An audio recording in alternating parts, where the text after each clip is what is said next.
ndayihamagara cyangwa ndagukura mu modoka twagira ngo rero tubasabe abagenzi cyane cyane abagenzi ubufatanye bwo kugira ngo mutume ababatwaye bubahiriza ibyo bababwiye. Nyamara watubwiye ngo ntureze 80 cyangwa 60 ndabona uri mu ijana. Nyamara watubwiye ngo ntuvugira kuri telefone dore uyiriho cyangwa uyivuyeho.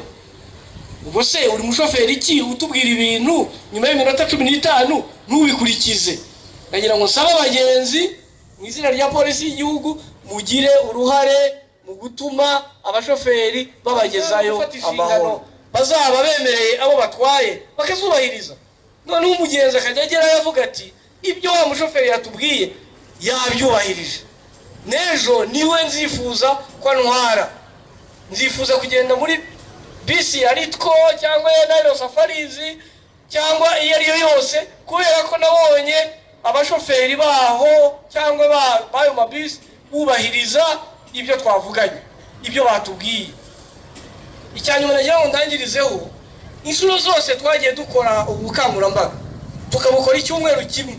Muri icyo cyumweru twagabanyaga impanuka kuri 40%. Muri icyo cyumweru gusa ugereranije n'icyumweru kimeze nkacyo mu mwaka cyangwa mu kwezi gushize wose. Noneho turebe ko nyuma y'umwaka tuzagabanya impanuka kuri 40%. Ubwo tuzaba tugabanije n'abapfuye kuri 40%, n'abakomeretse kuri 40%, n'ibyangiritse muri izo mpanuka kuri 40%.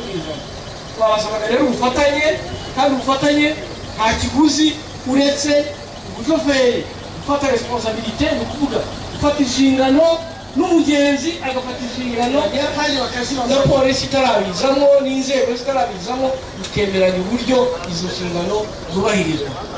Turabashimira rero kuba mwaje kwitabira Gerayo Amahoro, turabifuriza kuzajya mugerayo amahoro, turabasaba ubufatanye muri Gerayo Amahoro. Ndabashimiye.